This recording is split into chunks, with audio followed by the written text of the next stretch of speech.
Selam aleikum të dashur miq, po takohemi së bashku në emisionin Këndi i Diskutimit.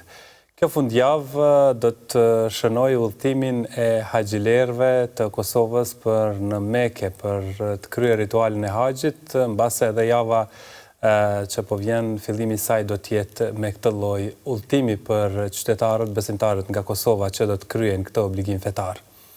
Sot do të flasim me Hoxhën Bleri Musliu, do të kuptojmë vlerën e haxhit dhe do të dëgjojmë nga ai këshilla, sidomos për ata të cilët do të udhtojnë për në Çabën e bekuar. Mirë se vjen Hoxh. Mirë se jeni Bejar. Kënaqësi që jemi bashkë dhe që po flasim me një udhëtar në ardhje në këtë rrugë të shenjtë. Kënaqësia është e jona të flasim për haxhin edhe për këtë rrugtim, edhe kur ky bashkë bisedim për këtë adhërim të madh bëhet bashkë me ty, sigurisht se kënaqësia është e dyfishtë. Allah i ruaj Hoxh. Haxhi çfarë vlere ka fillimisht? Çfarë pozite ka në mesin e shtyllave të Islamit?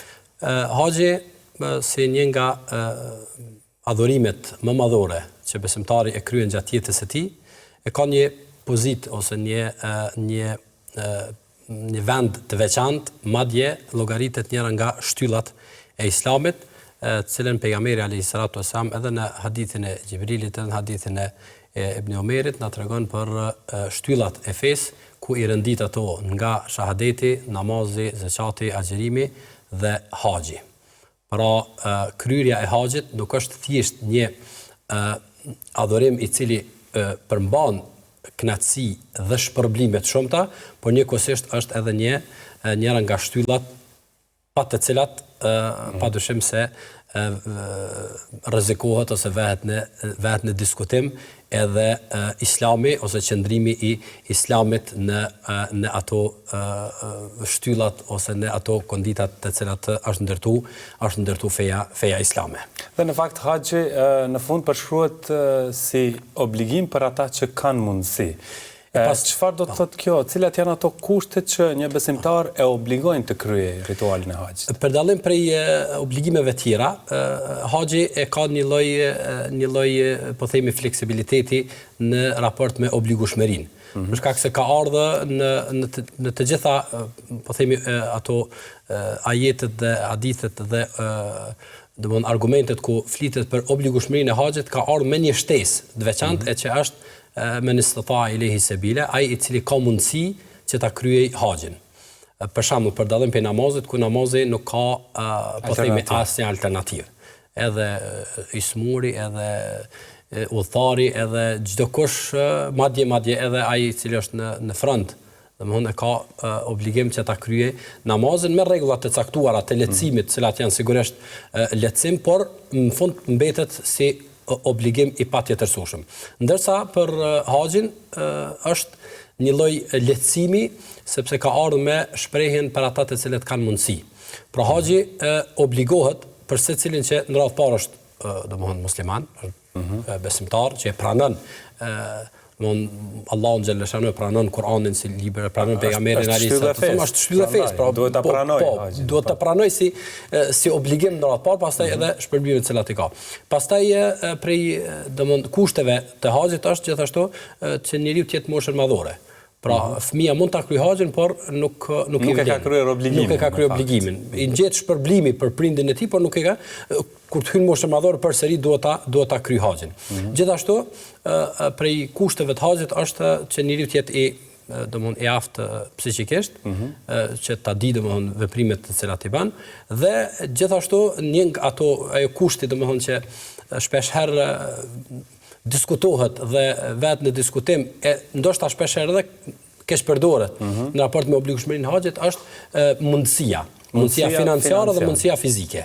Por duhet të bëhen bashkë të dy mundësi që njeriu të i bëhet obligim haxhi. Po. Hoxh, a mund na bëni një dallim shpejt në këtë fillim mes haxhit edhe umrës?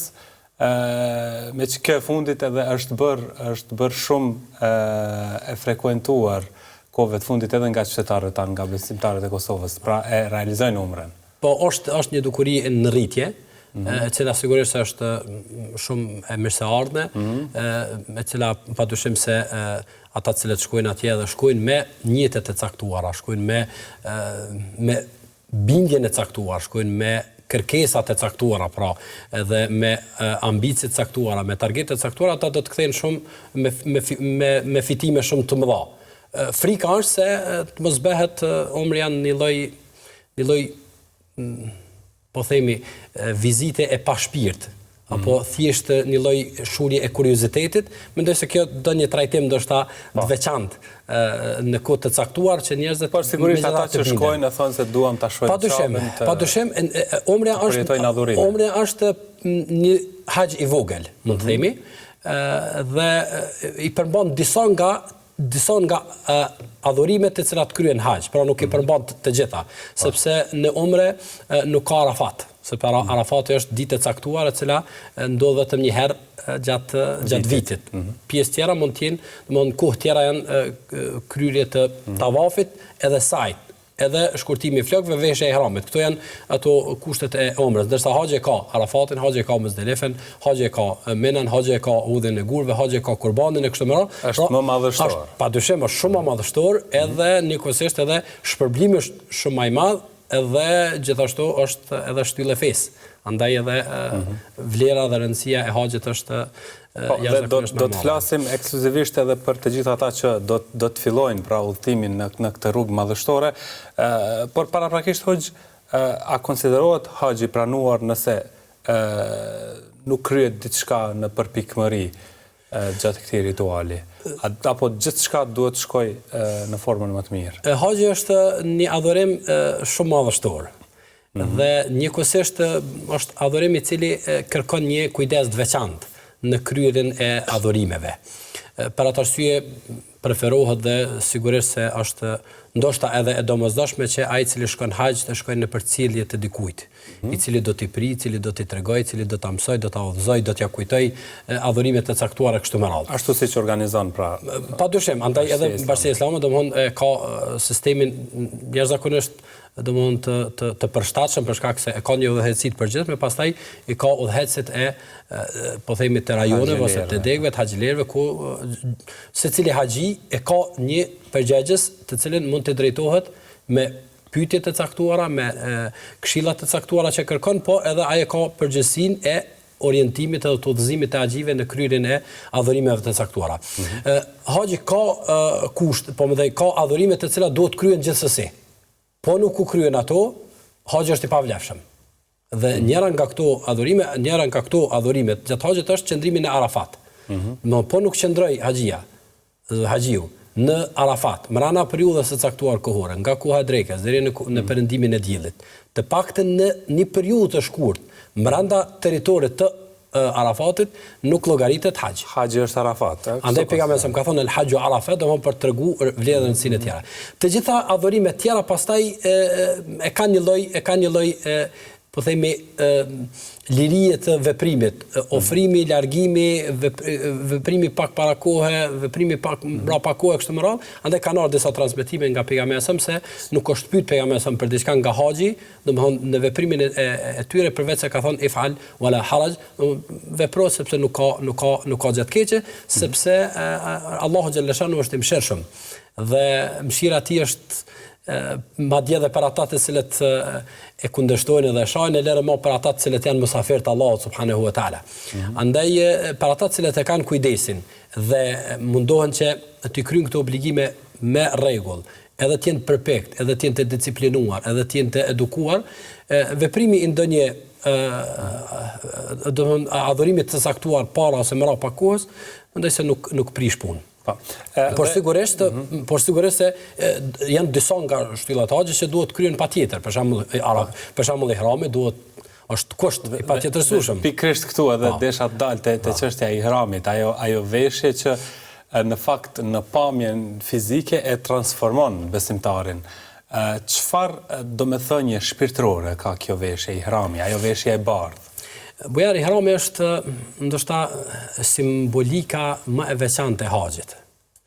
Dhe ndoshta këtu është shumë e nevojshme që për ata të cilët tashmë po bëhen gati që të veshin ihramat, sepse sonte vetëm fillon domthonë grupi i parë i haxhive që të niset për në haxh. do të kisha dëshirë që secilit haxhi veç e veç t'ia thoja këto fjalë. Edhe po të kisha mundësi me secilin të bashkëbisedoja e t'ia kujtoja edhe t'i thoja se veshja e ihramit dhe domethënë hekja e rrobave të kësaj bote e ka një simbolik të veçantë. Ajo është se imagjino bujar që sa jemi të përgatitur për haxh. Dikush ndoshta tërë jetën, dikush vite caktuara, ka bë plane caktuara që të lënë familjen në rregull, që t'ua siguroj ushqimin, t'ua siguroj vendbanimin, t'ua siguroj, domethënë pushimin ta merr apo e kështu me radhë. Për ta vesh ihramin për shkuën haxh. Dhe hekja e rrobave dhe veshja e ihramit, megjithatë na simbolizon diçka se çore tash ke pas mundësi me i bë këto përgatitje. Po vjen një moment kur do ta vesh, do t'i deshim teshat e dunjas. Ama nuk do të kemi kohë të përgatitemi. Andaj njeriu duhet të rri i përgatitur tër jetën. Largimi i rrobave të dunjas, megjithatë e ka një simbolik të madhe, me tregu se do të jetë një rrugtim kur kemi me bë për të Zoti e kemi me hiq rrobat të dunjas krejt. Edhe teshat që i kemi, edhe domon dunjan, sepse rrobat e ke fundit e simbolizon dunjan dhe jetesën tonë. Kemi me largu, kemi me lan. Andaj aja vlen që ta humbim Zotin, aja vlen që ta humbim njëri tjetrin, aja vlen që të bëhemi të këqij për një diçka që në fundit kemi me lan. Pastaj për simbolikave të mëdha të ihramit është se ne sot rrobat i hekim me dorën tonë. Por nesër dikush tjetër ka me na hek rrobat tona. Ne sot ihramin e veshim me durët tona. Por nesër dikush që finin ka me na vesh me duart e tij. Hekja e rrobave të dunjas dhe veshja e një pelhure, domethënë të bardhë dhe nisja me të për tek Zoti na jep mesazhin më të fuqishëm se tek Zoti xhaleshanu nuk shkohet me dunjan të cilën e kemi grumbullu. As me pozitat cilat i kemi, as me të arriturat cilat i kemi, por tek Zoti shkohet ashtu që kemi ardhur në këtë botë, sepse kemi ardhur në këtë botë të zhveshur, andaj shkohet tek Zoti pa asgjë, përveç asaj e cila e simbolizon ihramin që është pastërtia dhe bardhësia e ihramit. Pra mesazhe të fuqishme për cilë kjo veshje. Dhe pastaj besimtarët veshin ihramet kjo për shkak se duhet të kryejnë umrën para se të vijë koha e haxhit apo jo? Po, fillimisht sepse janë 3 lloje të haxhit, por haxhi që pejgamberi domthon e ka preferuar dhe ka thonë po ta bëj haxhin vitin e ardhshëm, do ta bëj haxhin te Mekka, haxhin që bëjmë po, është haxhi domthon i cili dietarët e kanë të favorizuar, sepse pejgamberi ka thonë se do ta kryej një haxh të tillë. Duket pak më i vështirë të themi ashtu kushtimisht. Është përmban kurbanin. Domthon është një sakrificë shtesë. Sepse ka haxhi i cili nuk përmban kurban. Haxhi i Ifrat nuk përmban kurban, domethënë ti vesh ihramin qëndron në ihram sa të qëndrosh domethënë brenda periudhës në Mekë dhe je i liruar nga ihrami. Ndërsa ky haxh është haxhi i cili përmban kurbanin, andaj është i favorizuar sepse po bëhet edhe një adhurim shtesë. Andaj kryet umreja dhe ne kur ti veshim ihramat nga këto, për shkak se udhimi bëhet direkt në Xhede dhe ne kalojmë mbi Mikat, domethënë vendin ku duhet të veshet ihrame që janë pozicionet të caktuara të cilat pejgamberi i ka përcaktuar, ne kalojmë mbi ta, andaj nuk bën të kalohet mikati pa qenë i veshur në ihram, andaj ihramat preferohen që të veshet nga këtu për shkak të hapësirës së ngushtë për umre dhe bën gati për umre, kryjm umren sapo ta arrim. Mbrin agjilerët atje janë në ritualin e umres. Veç realisht fillojnë në aeroplan, domethënë sepse aty bëhet njëti ose para se fillu, aty fillon umreja dhe ti aty njoftohen sigurisht nga udhëheci. Sigurisht njoftohen dhe hyn në ato rregullat e ihramit, që mendoj që haxhive tashmë ju kanë shpjeguar këtë udhëhecet dhe ju kanë bërë qartë se çka duhet dhe çka nuk duhet veprohet. Sapo ta kryejnë umrën, heket e ihramit dhe lirohen për 4-5 ditë ose 5-6 ditë derisa të vijë dita e veshjes së ihramit për të dalë në Arafat. Dhe nuk po shkputemi nga tema e ihramit sepse ai nënkupton veshja e tij pastaj edhe fillimin e ritualit të haxhit apo jo. Fillon domthonë haxhi me veshjen e dytë pastaj. Po. Kjo është pjesë e haxhit, por lirohet njëri, pastaj bëhet veshja e dytë e ihramit. Që bëhet në hotel, domthonë nga vendi ku në ditën e 8, domthonë zakonisht në ditën e 8 mbrëmje bëhet, sipas organizimit domthonë të Bashkisë Islame, dhe nga aty gjatë natës ose do ditën e 9 në mëngjes, që është dita që përkon me ditën e Arafatit, haxhit bëhen domthonë bëjnë nisjen për në Arafat, aty ku kalohet një ditë e tërë në adhurim, në nënshtrim, në dëshmi ndaj Zotit fuqiplot për besën që e ka. Arafati është zemra e haxhit. Arafati është zemra e haxhit për shumë arsye. E para, domethënë, ajo është përcaktimi që pejgamberi sa më ka bërë si rregull domethënë të haxhit, ku ka thonë khudhu anni menasik, ku merrni nga one rregullat e haxhit. E pastaj nuk ka si të mos jetë e tillë bujar kur ti sheh me miliona njerëz nga vende të ndryshme, me gjuhë të ndryshme, me kultura të ndryshme, ku janë me një vend dhe të gjithë e kanë një synim, e kanë një qëllim. Ajo është madhënimi i Zotit fuqiplot. Dhe duaja, madje e cila është simbol i ditës së Arafatit, është pikërisht duaja e cila përmban njëshmërinë e Zotit. Ku pejgamberi ka thonë, nuk është lut dikush nga pejgamberët, e as unë me diçka më të mirë se sa me la ilaha illallah wahdahu la sharika lahu lahul mulku wa lahul hamdu wa huwa ala kulli shay'in qadir. Domthonë kjo shprehje ose ky grumbull i vërtetimit dhe i vërtetësisë së njëshmërisë Allahut subhanahu wa taala është ajo për cilën Allahu xhalla shanu ka kriju qetë tokën, ka dërguar pejgamber, do të vendos peshore ditën e gjykimit, ka kriju xhenetin e xhehenamin dhe i ndan njerëzit në të lumtur e të dëshpëruar. Andaj nuk ka diçka më madhështore se sa të shish këta ata njerëz që kanë ardhur të përulur, kanë ardhur të domethënë me keqardhjen e të kaluarës, por tek të gjithë ata e sheh shpresën e faljes nga Zoti fuqiplot, e që madje ka dhe hadithe ku pejgamberi sa na tregon se Allahu xhalla shanuhu krenohet tek me lajket me njerëzit të cilët janë në Arafat dhe u kujton atyre fillimin e krijimit të njerëzimit, kur thot ajo kujtohet kur ju thojshit apo se pse po krijon njerëz që do të bëjnë fesat në tokë, e shiqo këta kanë ardhur të zbathur, të mulisur, të lodhur, të raskapitur, por të gjithë e kanë domethënë njësimin e Allahut, madhënimin e tij, shprehjen e dëshmisë në njëshmërinë e Allahut subhanahu wa taala dhe njëkohësisht kërkimin e faljes, të mëshirës edhe të rahmetit nga Zoti, padyshim se kjo është një, po themi, ne nuk kemi mundësi ndoshta ta zbulojmë atë pamjen e cila nuk duket, por nuk ka diçka më madhështore se sa ata të cilët janë pjesë e aty në njerëzve të cilët do të jenë me 9 Dhulhijhe në Arafat. Dhe pas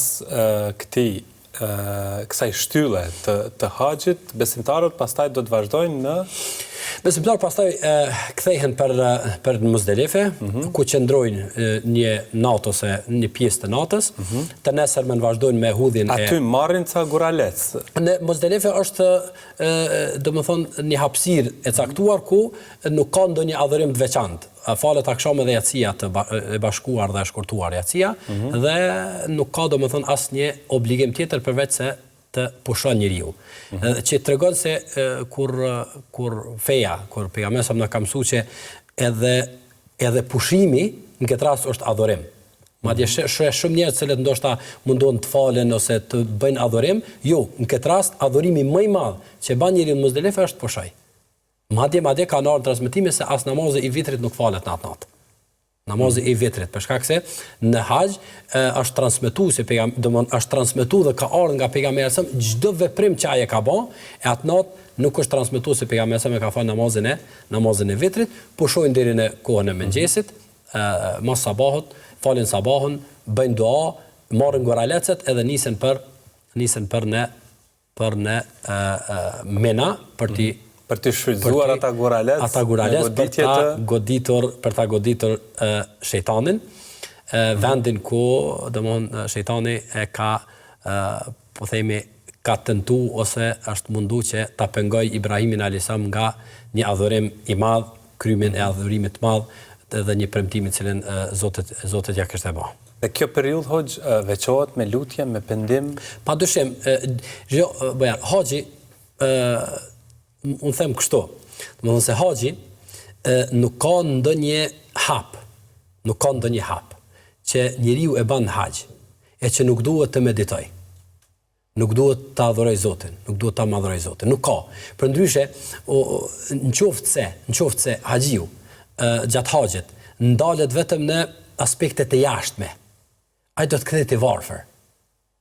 do të kthehet i varfër, për shkak se aty ka lodhje, aty ka mundime, aty ka sakrificë, aty ka, domethënë, dhe nëse nuk sheh brenda, po themi jashtë asaj që duket, nëse nuk sheh adhurime dhe meditime, mendoj se kthehet i varfër. Po e zëm. Shumë është, nëse e bëjmë një krahasim. Nëse kthejmë tek Arafati për shembull. Arafati është zonë e caktuar. Ka kufite. Ka kufite të caktuar. Nëse një hap jashtë Arafatit nuk njehet haxhi. Apo këto është megjithatë është një meditim. Apo është një urtësi që gjatë jetës ne të mësojmë që të qëndrojmë brenda kufeve, sepse mund të duket shumë e thjeshtë, apo po çatu je. Apo dy hapa je po je jashtë. Duhet të jesh brenda. Apo gjatë hudhjes për shembull të gurve. Duhet ta largojmë atë mendsinë që shpesh njerëzit e kanë opton se aty e gjun shejtanin. Aty s'o shejtani. Opton. Ajo shprehje simbolike kur t'ia dëshmon Zotit, opton, se un këtu po e gjuj apo po e hudh një guralec, me fjalën Allahu Akbar, po e dëshmoj refuzimin tim ndaj çdo cytjesh, opton. Andaj është shumë absurde nëse aty e gjujmë shejtanin. E sa po të kthejmë për shembull në hotel, ose sa po të shkojmë diku tjetër, ose sa po të kthejmë për shembull në vendlindje, ne shejtani na pengon pastaj në çdo hap tjetër që e bëjmë. Sepse atje e mësuar që duhet ta hodhësh goralecin, duhet ta godasësh ato dhe nuk duhet ta ndëgjosh, duhet ta refuzosh çdo përpjekje ti për të penguar krimin e adhurimeve edhe të misionit të adhurimit ndaj Zotit fuqiplot. Po pra. Dhe hoj para se të kalojmë tek një çështje tjetër që do ta trajtojmë, ata cilët përballë këtij rituali kanë atë qëndrim se nuk ndjehen të gatshëm të shkojnë të kryejnë ritualin e haxhit, megjithse aspektin fizik dhe financiar e kanë në favorin e tyre. Çfarë i këshilloni, sidomos në këto momente kur haxhilerët po nisen për në haxh, që të planifikojnë për vitin tjetër? Shëbëjar, puna e haxhit është kogja interesant. Për shkak se duhet bën bashkë dy komponente që njeriu të shkojnë në haxh. Komponenti i parë është imani, besimi, bindja, e komponenti i dytë është mundësia. Andaj sa njerëz kanë që i kanë mundësitë, po i mungon pjesa e para, e imanit dhe besimit. E ne njohim edhe dim shumë njerëz që kanë dëshirë, por i mungon pjesa e domethënë e financave dhe mundësive, qofshin ato fizike, qofshin ato materiale. Andaj kujt Allahu xhaleshanu ja ka bë bashkë këto dy komponente dhe e ka thirr, se është shprehje domethënë sepse Ibrahimi alayhis salam i ka thirrë njerëzit për haxh. Uadhin min nasi fil hajj, Allah i ka thonë thirrë njerëzit. Ka thonë Ibrahimi alayhis salam, po kush ma dëgjon zërin tim? Apo Allahu thotë ti thirri e unë për cilli. Dhe që sa ka thirr Ibrahimi alayhis salam, e ne sot vazhdojmë ta ndëgjojmë këtë thirrje dhe të dëshojmë. Shëbëjar, nuk di çka më thon pos se merr në vendimin edhe shkoni për haxh. Sepse sado që themi dhe sado që mundohem ta përshkruajmë, beso që ndjenja e veshjes së ihramit, e ndjenja e qëndrimit në Arafat, e ndjenja e ndëgjimit të miliona zërave në të njëjtën kohë duke madhnu Allahun xhaleshanuhu, është ndjenje pa përshkrueshme. Nuk ka mundësi njeriu me përshkru, ka mundësi me përjetu, po, ama s'ka mundësi as në rrethon njeriu me e përshkru. Andaj edhe aty nuk di si ti bindja, po thon. Nuk di sa duhet të flasim, nuk di sa duhet të tregojmë për madhështinë e haxhit. Por i themi apo thon se ka njerëz që kanë sakrifikuar shumë, madje kemi raste dhe histori të cilat ne kanë treguar gjatë studimeve ku njerëzit me vite të tëra, madje një histori që tregon një jetë të tërë 13 vite, thot njëri një taksist kur i ka marrë dy haxhi duke i nga xhedja për në Mekë, i ka pa domethënë trupat e tyre, domethënë trupin e atij domethënë të moshuarit, se ka pas mundësi me i numëru domethënë brinjt e tij, kur është ul me hangër, i ka thonë urno ha bashkë me neve, ka thonë nuk moj. Dhe mas bisedës apëton, ja ka tru ka thotë që 13 vite, ka unë edhe gruaja ime, nuk kemi hangër ushqim me krep njëllët. Kemi hangër buk edhe ujë. Edhe krejt që kemi pasi, kemi grumbullu, me shku me pa qabën, me shku me kanë Arafat, ku Allah subhanahu wa ta'ala i falë krejt, edhe nuk e largon askan prej Arafat. Aty ku fitohet xheneti. Aty ku është xheneti, aty ku nuk kthehet njeriu nga haxhi pas që ka thënë pejgamberi sa el hajjul mabrur, haxhi i pranuar nuk ka as problem tjetër pas xhenetit. Mirë, deri më tani sqaruam këtë pjesën e curisë së haxhit, por pas pak dashur miq do të rikthehemi për të vazhduar edhe të marrim këshilla rreth përjetimeve që mund të bëhen atje.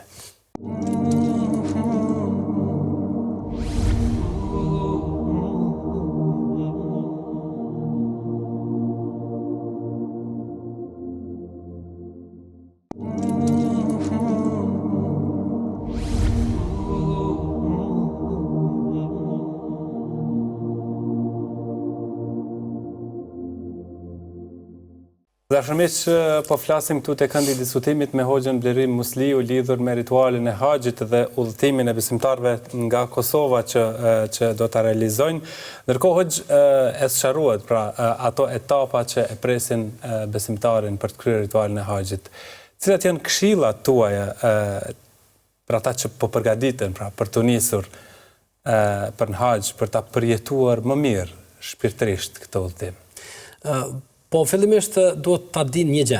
Ajo është se secili që tani më është gati që të niset për në haxh, e ka një emër dhe një epitet të jashtëzakonshëm. Ajo është musafir i Allahut. Do të mjaftonte për secilin haxhi i cili tani më po bëhet gati për haxh, që ta ndjejë në thellësinë e shpirtit dhe të mendjes tij se është musafir i Allahut subhanahu wa taala. E ti është musafir i Allahut xhallashanuhu, i ka po mendoj në mesin e shumë kuptimeve, unë do të ndalem në dy prej tyre. E para prej tyre është se të sillesh me edukat ndaj Zotit në shtëpinë e tij, sepse i musafir i tij. Çdo kush prej neve kur shkon musafir dikun nuk ban rrëmuj, nuk sillet pahishëm, apo nuk prek gjëra të cilat nuk janë ti, por sillet me edukat sepse është në pritjen e dikujt, është në konakun e dikujt. Andaj Allahu xhaleshanu me ka lidh shumë haxhin me edukatën dhe sjelljen që duhet ta ketë haxhiu gjatë haxhit. Andaj pejgamberi më ka thënë men hajja wa lam yarfuth wa lam yafsuk, ai që ban haxhin dhe nuk flet fjalë të pahishme, nuk sillet pahishëm, domethënë është mirësjellja është specifikuar. Padyshim. Andaj kjo është edukata e parë dhe këtë mendoj se është e nevojshme që të flasim gjatë, sigurisht se na gjatë haxhit me haxhit do të rikujtojmë shumë këtë pjesë gjatë rrugtimit, po edhe sa jemi atje. Por këtë si edukatën e parë. Dhe çështja e dytë, ndjenja e dytë që duhet ta ketë haxhiu është se është musafir i Allahut dhe duhet të di çfarë të kërkojë nga Allahu. Sepse Allahu xhaleshanu nuk e thirr askënd nga çdo skaj i botës që ta ketë musafir në shtëpinë e tij e ti kërkoj ai diçka Zotit e Zotit mos i jap. Është e pamundur. Andaj duhet të kërkoj shumë haxhiu. Duhet të kërkoj në raport me veten e tij, me faljen e gjunave të kaluarën dhe në permisimin e tij. Duhet të kërkoj për familjen e tij, udhëzimin dhe permisimin e tyre. Duhet të kërkoj për të afërmit e tij, për njerëzit që e rrethojnë, për njerëzit që e dojnë, por fundit duhet të kërkoj edhe Allahu xhaleshanuhu begati dhe mirësi edhe për vendin, edhe për atë dhënë, edhe për vatanin. Do të sepse jemi tek Zoti fuqiplot, i cili për dallim prej krijesave, të cilët hidhrohen nëse kërkon nga ai, Allahu xhaleshanuhu hidhrohet nëse nuk kërkon nga ai. Dhe Allahu xhaleshanuhu nuk e merr dikan musafir në shtëpinë e tij e në fund me e kthy të zhgënjur dhe me thonë apo kupton që unë kërkova diçka e ti nuk kum dhe. Dhe kjo ndjenjë do të ta përcjell haxhiun domthonë në secilin moment të haxhit të tij që ta kuptoj apo se pastaj ato janë relative, ke ushqimi pak më i mirë, ke ushqimi domthonë e hangra pak ushqim se hangra erdhi autobusi pak më herë do vonu pak autobusi, sepse shpesh domthonë ndodh që njerëzit të i ik domthonë që ndjenja e të qenit musafir të Zotit dhe e atij komunikimit të vazhdueshëm me Zotin, qoftë në raport me domthonë me falënderimin edhe madhërimin e tij, qoftë në raport me lutjet dhe kërkesat që i ka, duke marrë me çështje shumë teknike që na përfundojnë. Duhet mirëshi me këto aspekte, me detaje teknike, sepse në çdo udhtim ka sfida. Padyshim. Sidomos haxhi që është domthonë është numër shumë i madh njerëzve, është hapësirë e kufizuar ku kret njerëzit e kryjnë të adhurime brenda një kohe të caktuar, brenda një hapësire të caktuar, sigurisht se aty nuk mund të jetë ndryshe, edhe pse domthonë kohëve të fundit ne e dim se domthonë është ka një avancim të jashtëzakonshëm në organizim, qoftë nga autoritetet e vendit atje, qoftë nga Bashkia Islame, e cila qysh herët i merr masat, i organizon, i orienton ku njerëzit, po i ndoqen rregullat të cilat janë para pas, sigurisht se krejt çka i mbetet aty është tek që ke ndjenja e parë ashtu pra do të jenë më të përqendruar që t'i kryejnë adhurimet e jo çështje të parëndësishme. Po mundon ndoshta po mundon pak me për secilin haxhi që është na përcjell, po mundon me e paraqit ndoshta në mënyrë pak figurative, apo imagjino për shembull, opton ke hy me një supermarket, apo ose me një vend ku ka domethënë gjëra shumë të shtrenjta, shumë të vlefshme. Po, edhe aty të thuhet që e ki një periudhë kohore. Po, e ki për shembull opton 3 orë, 4 orë, 5 orë, sa do të jetë. Hyn merr apo opton, sot dush, sot marr brenda kësaj kohe ti, apo janë tuat. Edhe këtu ke hy brenda apo opton. Po kur ke hy brenda apo opton, a e sheh ti aty apo opton ndonjë defekt në ndërtim? A e përcjell se këshyra apo opton. A e përcjell aty se renditja nuk ka bash e duhur? S'ba përshtypje e punë, apo? Madje edhe nëse ka shumë mangësi, ty nuk bën përshtypje e punë, si shefar ato. Sepse ka synim tjetër. Ki synim tjetër, brenda kësaj kohe, apo? Kohën e kishëm kufizuar. A e kalon sepse aty mund të ketë ndonjë kant lodra, mund të ketë ndonjë kant ushqimit, po në mënyrë figurative. A shkon ti apo tonë shen një dyshek, a shkon me flajt aty? Jo, apo tonë sepse është kohë shumë e shkurtë. A shkon me kalu këtë kohën do hangër ushqim? S'shkon, sepse po të ikin atje marrja thesarëve dhe margaritarëve të shtrejt. Andaj le të mundohet secili haxhi me kuptu kështu. Se është periudha kohore, madje shumë prej haxhive e kanë udhëtimin jetësor.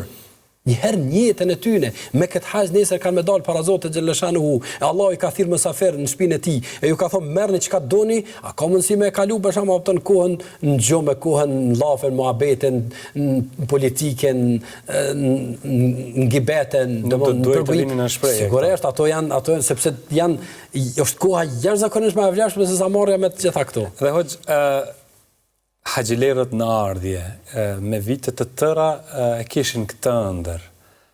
Si ta përballojnë emocionalisht kur do ta shohin Çabën, kur i shohin ato vende? Për emocionet e pamjes së parë të Çabës mendoj se është bukur sfidë të flitet. Sepse secili që e ka pas një herë të parë, kur e ka pa Çabën, ai mund ta kuptoj se janë ndjenja të veçanta, ndjenja të papërshkrueshme kur ti po hyn në vendin të cilën e ka ndërtuar Ibrahimi alayhis salam. Po e sheh shtëpinë dhe po ecën për ato vende ku kanë ecë të gjithë pejgamberët e Zotit fuqiplot. E sheh madhështinë e një objekti, apo nëse e marrim një objekt i cili megjithatë nuk ka ndonjë arkitekturë shumë speciale, apo me kthy pak në atë domon formën e të mendumit ton, ora e cila është përballë, është shumë më interesant se sa Çabja. Në aspektin e ndërtimit. Shumë më interesant sepse ka 40 metra, ka një akrep, ka me miliona drita ndryqim, por të një herëshe, 2 herëshe, 3 herëshe ma, veç nëse e kthen kokën me pa sa është ora, se nuk ban për shtypje, por nuk ndodh asnjëherë, madje me 10, madje me 100, madje me 1000 herë, se cili njeri që e ka pa Çabën dhe sheh Çabën nuk ka mundësi me u ngop. Nuk ka mundësi bujar, nuk ka mundësi me ngop njeriu duke e pa Çabën, sepse Allahu xhaleshanu i ka dhënë shejtëri asaj. Dhe kjo mendoj se është mesazhi më i madh, mësimi më i madh që njeriu e kupton se kur Zoti xhaleshanu i jep shejtëri një gjëje, ajo do të mbetet e veçantë, ajo do të mbetet e pakrahasueshme, ajo do të mbetet e papërsërit deri në ditën e gjykimit. Andaj kur njeriu e sheh Çabën, ndoshta ndjenja më që gjithsesi do t'i bie ndërmend është madhështia e asaj Çabe. Shumë duket e madhe. Duket shumë e madhe, kupton. Dhe praktikisht bën për vete. Dhe domethënë e sheh që duaja e Ibrahimit alayhis salam është pranuar ku thot faj'al af'idatan minan nasi tahwi ilayha. Bani zamrat e njerëzve që ti tërheq, domethënë Çabja pothuajse sikur magnet. Dhe e sheh sa i vogël është njeri. E sheh kur e sheh madhështinë e Çabës, veç atëherë kupton sa të vëgjël jemi. Sa të vëgjël jemi në raport me një objekt që Allahu i ka thonë është e madhe. e çfarë mund të themi në raport me Allahun subhanahu wa taala.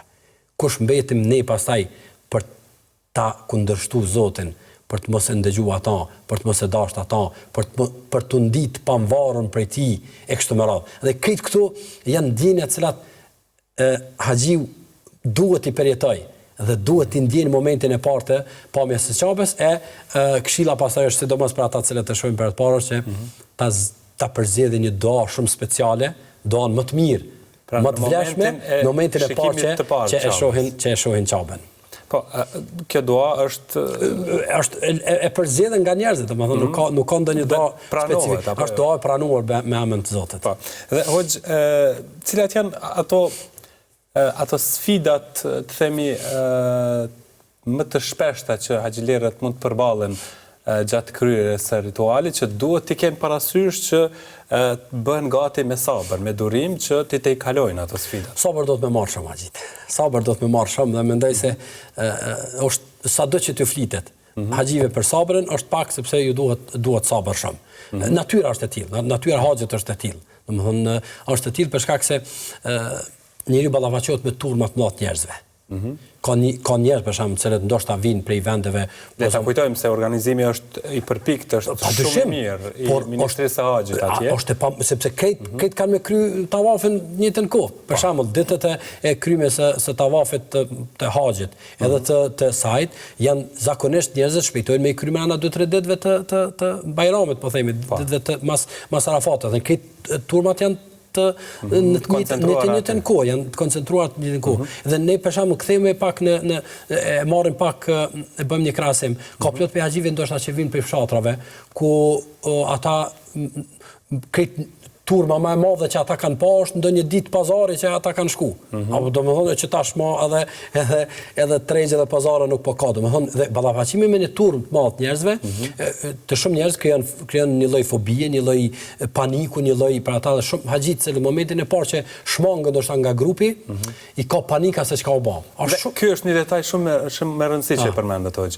Çka të bëjnë në këtë rast haxhiu i cili është ndarë nga grupi? Haxhiu duhet ta kuptojë se në vendin e shajt. Edhe çdo kujt që t'i ofrohet ai ka me ofrondim. Pra, janë aty... Amen, Allah i ka thonë bela dën amen, apëton në vend i sigurt, me vend i qetër, vend që s'ndodh apëton kush me pra, fjala i humbur nuk duhet përdoret.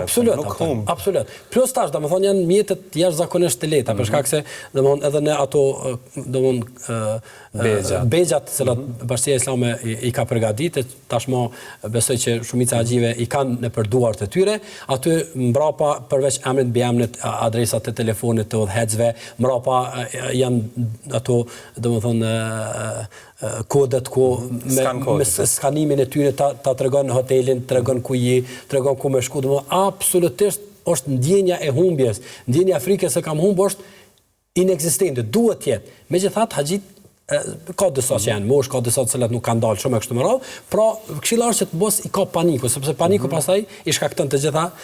Problem tjetër mund të jetë ushqimi, domethënë ndrimi i llojeve të ushqimit, mos përshtatja, nxehtësia, sigurisht është temperaturat janë më të larta, e kështu me radhë, njerëzit do të jenë edhe në brenda hotelit, do të jenë me njerëz të huaj, me njerëz të tjerë, besa njerëz, jo këtë njerëzit janë nga natyra të qetë, dikush është pak më i afër, dikush është pak më i vrarë, dikush është pak, thjesht janë problematika të zakonshme që haxhit domon ballafaqohen me to, por kthimi tyre në atë bindjen se ku janë dhe për çka janë, mendoj se i te kalon të gjitha këto. Dhe hoxh, ka rëndësi shumë që gjatë gjithë kohës së haxhit edhe besimtarët mes vete të ndihmohen, sidomos më shumë kujdes për të moshuarit apo ata të cilët kanë një jo stabilitet shëndetësor.